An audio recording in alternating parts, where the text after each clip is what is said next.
오늘 본문에 나오는 나아만은 잘 아시다시피 아람 왕의 군대 장관이었습니다. 나아만의 뜻은 즐거움이라는 뜻을 가지고 있어요. 이렇게 물건을 보니까 이 아람의 군대 장관으로서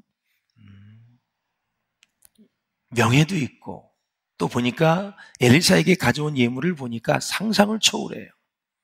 어마어마한 물질을 가져왔어요. 부도 있지요, 명예도 있지요, 권력도 있지요. 이 사람이 아수르와의 전쟁에서요, 뛰어난 지략을 발휘해서 대승을 거둡니다.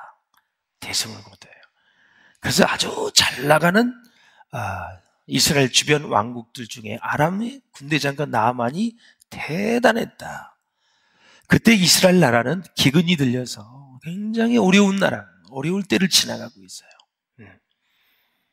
모든 것을 다 가졌던 사람, 즐거움이라는 이름의 뜻을 가진 나아만이 중병에 걸렸습니다. 불치병에 걸린 거죠. 치료를 할 수가 없습니다. 이 나아만 장군이 무슨 합당한 신앙이나 자격이 있었기 때문에 오늘 본문에서 치유가 된 것이 아니라, 사랑하는 여러분, 다 하나님의 절대적인 선물이다라는 것을 볼 수가 있어요. 나아만 장군의 이 물병 치유 사건에서 우리가 결코 간과해서는 안 될 것은, 그가 이스라엘의 하나님을 찾아왔고, 또 처음에는 엘리사의 말에 분노하기도 했지만 어찌됐든 엘리사의 말대로 순종하였기에 나중에 깨끗하게 치유함을 받습니다. 어린아이의 살과 같이 같았더라. 그 기쁨이 어느 정도였을까요? 그의 이름의 뜻대로 즐거움을 회복했습니다. 본문에 나오는 아람의 군대 장관과 훗날 예수 그리스도께 나와서 영생을 어떻게 얻을 수 있냐고 질문했던 부자 청년, 이 관원은 매우 상반되는 시작과 끝을 장식한 정말 대조되는 인물이다라는 것이죠. 우리 한번 제가 같이 나아만 장군과 부자 관원을 한번 비교해서 대조해서 설명을 해보겠습니다. 먼저 나아만 장군은 처음엔 이스라엘 왕이라는 잘못된 사람에게 나아갑니다. 엘리사를 찾아야 되는데 열왕기하 5장 6절을 한번 읽어보세요. 시작. 이스라엘 왕에게 그 글을 전하니 일러스되 내가 내 신하 나아만을 당신에게 보내오니 이 글이 당신에게 이르거든 당신은 그의 나병을 고쳐주소서 하였더라. 아병에 이스라엘 왕에게네. 첫 단추부터 지금 잘못 껴있는 것을 우리가 알 수가 있죠. 나중에는 어마어마한 기적을 경험했지만 출발이 아주 좋지 않았습니다. 반면에 부자 관원은 누가복음 18절에서 23절에 보면 선한 선생님이요, 예수님 이렇게 부르면서 어떻게 영생을 얻어야 되느냐 하면서 아주 올바른 사람, 예수님에게 나아가는 아주 출발이 아주 너무너무 좋았습니다. 어떤 관리가 물어 이르되 선한 선생님이요, 내가 무엇을 하여야 영생을 얻으리까? 사실은 누구를 믿어야 영생을 얻느냐 이렇게 질문을 해야 되는데, 이 부자 청년은 마음속에 무엇을 해야 구원을 얻는다는 생각을 가지고 있다는 것을 알 수가 있죠. 아무튼 예수님 앞에 나아가서 바른 사람에게 나아갔기 때문에 출발이 너무 좋았다라는 거죠. 나아만 장군의 두 번째 모습을 보면 잘못된 인식을 가지고 있었습니다. 11절을 한번 읽어보겠습니다. 시작. 나아만이 노하여 물러가며 이르되 내 생각에는 그가 내게로 나와 서서 그의 하나님 여호와의 이름을 부르고 그의 손을 그 부위 위에 흔들어 나병을 고칠까 하였도다. 아멘. 나아만 장군이 엄청 화가 났습니다. 화가 난 거 잘 아시죠? 수백 명의 군대를 데리고 어마어마한 물질을 가지고 그 먼 길을 그렇게 이방 나라의 아람의 군대 장관이 왔는데 엘리사가 나와보지를 않습니다. 영접을 하지 않습니다. 그래서 나아만이 노하여 화가 났다. 내 생각에는 저 사람이 엘리사가 내게로 와야 되지 않겠느냐. 최소한 인사는 좀 해야 되지 않겠느냐? 나를 영접해야 되지 않겠느냐? 나는 다음 말에 장군의 말에 동의를 합니다. 그렇죠? 사람이 사는데 인기척도 하지 않고 묻지 않고 이렇게 처음부터 꼬여져가는 그런 모습을 봅니다. 불치병 고치러 왔다가 마음이 어마어마하게 상해버리고 말았습니다. 사람은 살아가다가 나도 모르게 사람과 환경을 통해서 마음 상할 일이 너무너무 많이 있습니다. 불현도 내 마음을 아프게 하는 그런 사람들이 있어요. 마음이 상할 때가 있어요. 반면에 부자 청년은 내가 무엇을 하여야 영생을 얻으리까? 젊었을 때부터 부자로 산 거 보니까 이 부자 청년은 대를 이어서 많은 것을 물려받았어요. 부자임에도 영생에 관심이 있었습니다. 참 좋은 아름다운 인생이죠. 부자임에도 영생에 관심이 있었어요. 영적인 청년이었다라는 것입니다. 그는 바른 정신과 자세로 예수님께 나아갔습니다. 출발이 가면 갈수록 너무 좋고 나만 장군은 가면 갈수록 꼬여져 갑니다. 세 번째 대조를 해보니까 나만 장군은 이제 귀한 처방을 받습니다. 10절 시작. 엘리사가 사자를 그에게 보내 이르되 너는 가서 요단강에 몸을 7번 씻으라. 네 살이 회복되어 깨끗하리라 하는지라. 아멘. 엘리사가 나와보지도 않았는데 또 한 번 열받은 것은 사자를 그에게 보냈다. 사자는 엘리사의 종을 얘기합니다. 그 종을 통해서 또 얘기하는 거예요. 나만 장군, 너는 가서 요단강에 몸을 7번 씻으라. 네 살이 회복되어 깨끗하리라 하는지라. 목욕하면 어떻게 된다는 결론은 너무너무 좋은데 엘리사 태도가 마음에 안 들어요. 태도가 마음에 안 들어요. 사람도 살다 보면은 직장생활 하다 보면은 참 실력이 좋은데 태도가 안 좋은 사람이 있습니다. 참 스펙이 좋은데 인격이 안 돼 있는 사람이 있습니다. 오래가지 못하죠. 가다가 펑크가 납니다. 자루에 펑크가 나면 물이 다 쏟아지듯이 반드시 펑크가 나게 돼 있어요. 그 대가를 다 치르게 돼 있다라는 사실이죠. 그래서 이 나만 장군이 더 열을 받는 거예요. 야, 목욕을 해서 7번 한다고 치유받아? 인사도 안 해? 아는 척도 안 해? 또 종을 보내서 얘기해? 갈수록 더 꼬여져 가는 거죠. 그래서 화가 나서 이제 우리나라 조국 아람으로 돌아가자 이런 얘기를 합니다. 나중에 보시면 알겠지만 아람의 이 나만 장군이 얼마나 화가 났는지는 나중에 보시도록 합시다. 먼저 두 인물을 보는 거예요. 먼저 이제 나만 장군을 봤고 이제 부자 가느는 어떤가? 부자 가느는 22절에 보면 바른 해답을 얻어요. 자, 기가 막히죠. 시작. 예수께서 이 말을 들으시고 이르시되 네가 아직도 한 가지 부족한 것이 있으니 내게 있는 것을 다 팔아 가난한 자들에게 나눠주라. 그리하면 하늘에서 내게 보화가 있으리라.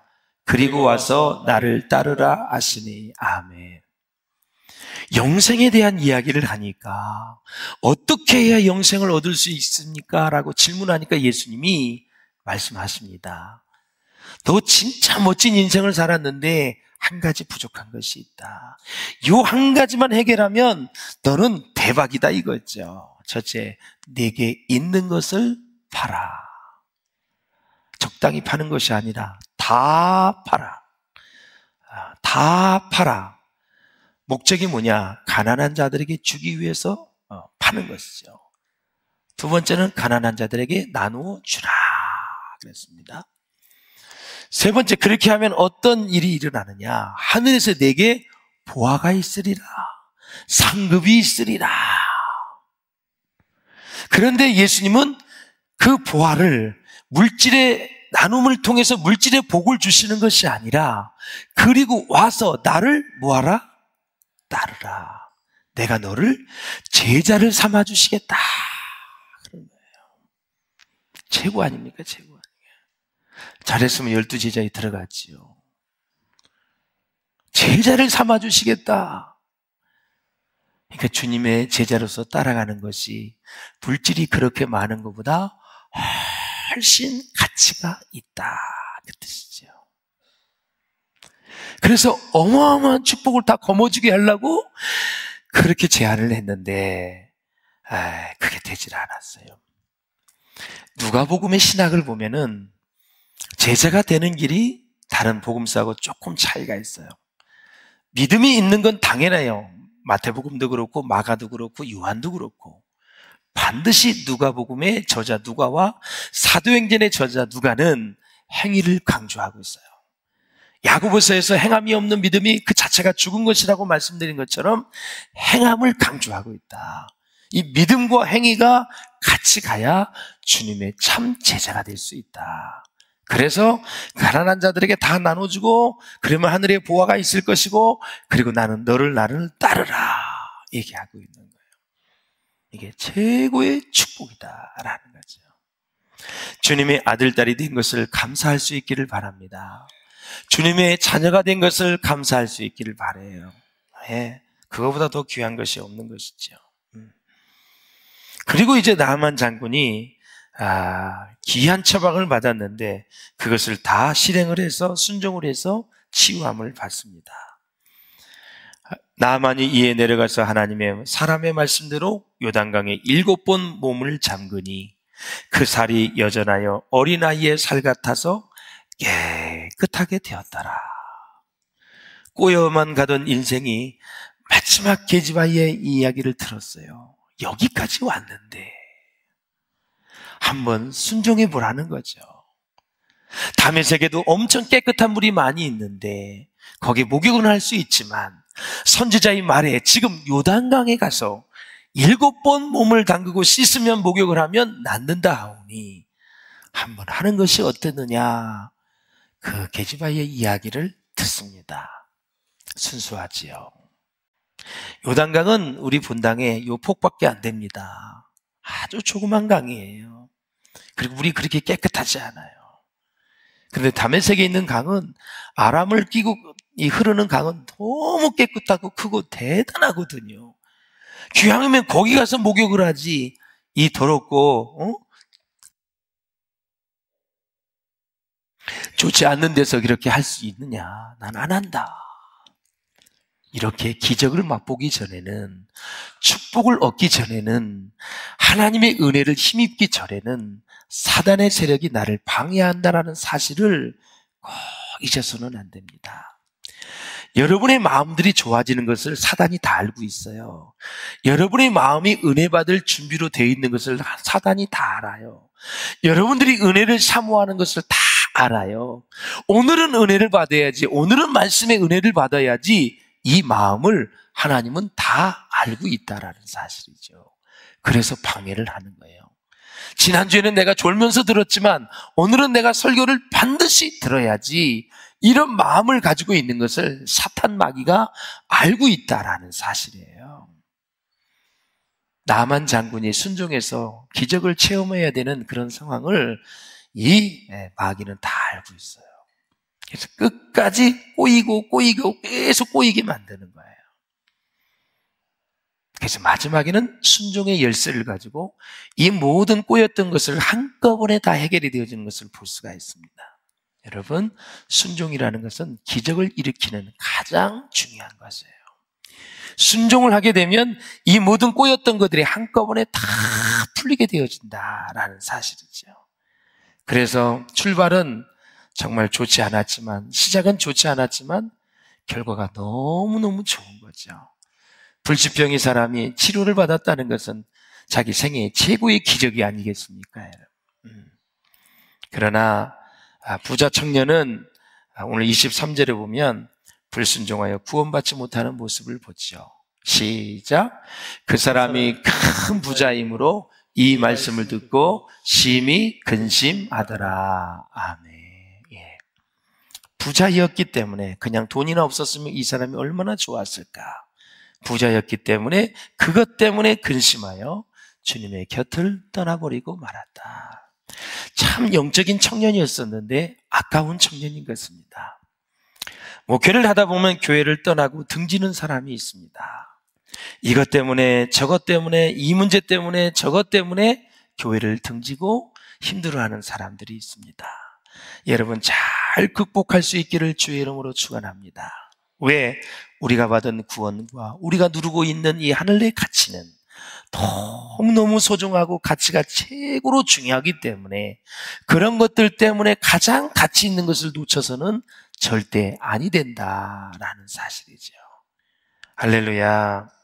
자, 나만 장군이 얼마나 화가 났는지 한번 보세요. 12절에 보면 분한 모양이라는 단어가 나와요.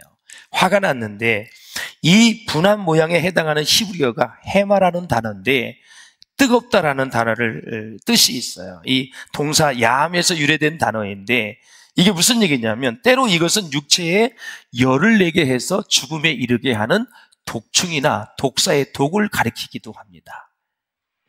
이것을 우리가 직역을 해서 이제 정리를 하자면 나하만이 엘리사의 냉대에 대해서 문 밖에도 나오지 않는 냉대에 대해서 심히 누하여 마치 독을 품은 독사처럼 그렇게 되어서 화를 내고 있는 모습.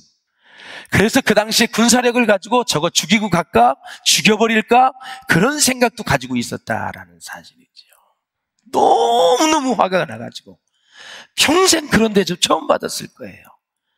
야, 내가 군대를 이끌고 그냥 금, 은, 달란트를 엄청나게 의복까지 가지고 가는데 나를 반겨해 줄 거고 나를 환영해 줄 거고 엄청나게 나를 해줄 거야 했는데 어찌 초가지 무너질 만한 그런 집에 엘리사가 있었는데 나아보지도 않고 인기척도 없고 그리고 인사도 안 하고 종을 통해서 또 얘기하니까 얼마나 화가 났겠습니까, 여러분. 그럼에도 불구하고 종들의 간청을 받아들인 걸 보면 아랫사람의 말에도 귀를 기울일 줄 아는 겸손한 사람이었다. 지략도 뛰어난 사람이었다. 그런데 반면에 나아만은 엘리사에게 직접 가지 않고 이스라엘 왕에게 간점을 보거나 자신의 모습을 화려하게 꾸며가지고 엘리사를 찾아간 것을 볼 때 자신의 신분에 대해서 굉장히 자만한 자이다 볼 수가 있어요. 뿐만 아니라 자기의 종들이 자기에게 간언을 냈을 때 그것을 잘 받아들여 나중에 하나님의 은혜를 힘입어 하나님을 섬기기로 결심한 것을 보면 마음이 순수한 사람이다. 자, 한 사람 이 안에 여러 가지 모습이 나와요. 순수한 모습, 자만한 모습, 겸손한 모습, 화가 난 모습, 여러 모양이 나와요. 출발은 어려웠지만 마지막 종들의 말에 딱 순종을 했을 때 그 모든 것들이 다 덮어지고 질병은 치유받고 그런 기쁜 마음으로 고국으로 돌아갈 수 있었다라는 것이죠. 사랑하는 여러분, 요단강에서 7번 씻는데 걸리는 시간은 얼마 걸릴까요? 모든 성경학자들이 얘기하기를 10분에서 30분 사이다 이렇게 합니다. 30분 정도가 지나면 기적이 일어날 타이밍에 화를 낸 것입니다. 기적을 앞두기 전에, 동트기 전이 가장 어두운 것처럼 반드시 해가 뜨잖아요. 가장 어두울 때가 동트기 전이에요. 해가 뜨기 전이에요. 기적이 일어나기 전에 화를 내지 마시고 기적이 일어나기 전에 우리가 마음을 잘 다스려야 된다. 축복을 받기 전에 마음 다스림을 잘 하셔야 되고 은혜를 받기 전에 마음을 잘 다스려야 된다. 잠언서 16장 한번 읽어보시죠. 시작. 노하기를 더디하는 자는 용사보다 낫고 자기의 마음을 다스리는 자는 성을 빼앗는 자보다 나으리라. 아멘. 노하기를 더디하는 게 용사보다 낫고 자기의 마음을 다스리는 자가 성을 빼앗는 자보다 낫다. 이런 얘기를 하는 거죠. 사람의 인격은 두 가지를 보면 안다고 수천 번 얘기했을 것입니다. 하나는 돈을 어떻게 쓰고 있는지를 보면 그 사람의 인격을 볼 수 있고 또 하나는 어떤 상황에서도 자기의 마음을 다스릴 줄 아는지를 보면 그 사람을 알 수가 있다라는 거죠. 그렇다면 사랑하는 여러분, 우리 잠언서 29장 22절에 보면 이렇게 나와 있어요. 노하는 자는 뭐를 일으켜요? 다툼을 일으킨다. 성내는 자는 범죄함이 많으니라 그랬습니다. 저는 오늘 시작보다 끝이 좋은 인생이 되기 위해서는 두 가지를 꼭 염두에 둬야 된다. 첫째, 자기 삶의 환경 속에서 부딪혀오는 역경이나 환난을 반드시 통과해야 우리는 끝이 좋은 인생이 될 수 있다. 할렐루야. 두 번째는 죄를 회개하고 용서함을 받는 이런 일이 반드시 우리 가운데 있어야 우리는 끝이 좋은 인생이 될 수 있다. 자, 여러분에게 닥쳐온 시험과 환난은 무엇입니까? 인간관계의 아픔, 상처, 그리고 직장과 사업으로 인한 재정적인 고통, 질병, 자녀의 문제로 혹은 남편이나 아내의 문제로 낭망할 수 있습니다. 말씀을 맺겠습니다. 교회적으로 결말이 좋지 않는 교회는 에베소 교회에 있습니다. 7교회 중에 첫사랑을 잃어버렸습니다. 처음에는 좋았지만 나중에 주님의 사랑을 완전히 잃어버려서 책망을 받은 교회가 에베소 교회입니다. 가룟 유다는 개인적으로 욕심이 가득해서 결국 3년 동안 주님을 따르다가 배반하여 끝이 좋지 못한 인생으로 결말을 지었습니다. 가정적으로는 아나니아 삽비라가 좋은 의도로 밭을 팔아 하나님 앞에 교회에 드렸지만 기분과 감정에 따라 속여서 드려서 결국 베드로를 통해서 죽임을 당합니다. 엘리사의 종 게하시는 이제 나아만이 모든 눈을 치료받고 나병을 치료받고 돌아가는 순간에 쫓아가다가 은 1달란트와 옷 2벌을 이제 뇌물로 받게 됩니다. 받자마자 그에게는 영원토록 자손에게 문병이 나병이 바로 그 가뭄에 들려서 결국 멸망을 당했습니다. 끝이 좋지 않았다라는, 너희가 나로 인하여 미움을 받을 것이나 나중까지 견디는 자는 뭐예요? 구원을 얻으리라 그랬습니다. 제가 한 번도 말씀을 드렸지만 모세가 사역을 하기 전에는 그냥 모세였습니다. 그러나 마지막 사역을 마치고 죽기 직전에는 칭호를 받습니다. 여호와의 종 모세. 여호수아도 처음에는 여호수 눈의 아들 여호수아라고 소개되지만 마지막 죽기 직전에 오직 나와 내 집은 여호와만 섬기겠노라 고백할 때 여호와의 종 여호수아. 끝이 좋았습니다. 룻도 끝이 좋았습니다. 나만 장군은 시작은 잘못되었지만 끝이 좋았습니다. 성경에는 다양한 인물이 있지만 사랑하는 여러분, 우리에게 무슨 메시지일까요? 처음이 나쁠지라도, 가정이 힘들었을지라도 여러분의 인생의 마지막에는 정말 좋은 결말을 맺을 수 있고 하나님이 인정하시는 그런 삶이 될 수 있기를 주의 이름으로 축원합니다. 이런 말씀이 믿어지고 깨달아지면 그동안 관계가 나빴던 사람들 다 용서할 수 있습니다. 그래, 지금부터 잘하면 되지. 지금부터 화해하고 지금부터 하나 되어서 가면 되지. 내가 잘못된 생각을 가지고 있다가도 그래, 지금부터 결말을 잘 맺기 위해서 멋지게 신앙생활을 해야 되겠다, 이런 마음을 가지면 다시 한번 하나님께서 우리에게 은혜를 주실 줄로 믿습니다. 저는 저와 여러분이 마지막 끝에 여러분의 끝이 좋은 꼭 인생이 되셔서, 우리 동기 하나가 글을 이렇게 올렸더라고요. 신 목사님, 주님 맞을 날이 다가오니 두 가지 마음이 교차합니다. 하나는 설레임입니다. 주님을 맞을 것 생각하니 이제는 모든 무거운 짐 내려놓고 주님 맞을 것 생각하니 설레입니다. 두 번째는 두렵습니다. 내게 맡겨주신 사역을 잘 감당했는지, 영혼을 사랑하며 그렇게 했는지 두렵습니다. 설레임과 두려움이 교차한다는 얘기를 문자를 보내왔더라고요. 사랑하는 여러분, 우리 가운데 다시 한번 시작보다 끝이 좋은 인생이 꼭 되시기를 바라고, 여러분의 인생 가운데 하나님을 찬송하며 마지막에는 하나님으로 인해서 마무리되어지는 멋진 인생이 될 수 있기를, 거룩한 인생, 하나님이 인정하시는 그러한 인생이 될 수 있기를 주의 이름으로 축원합니다.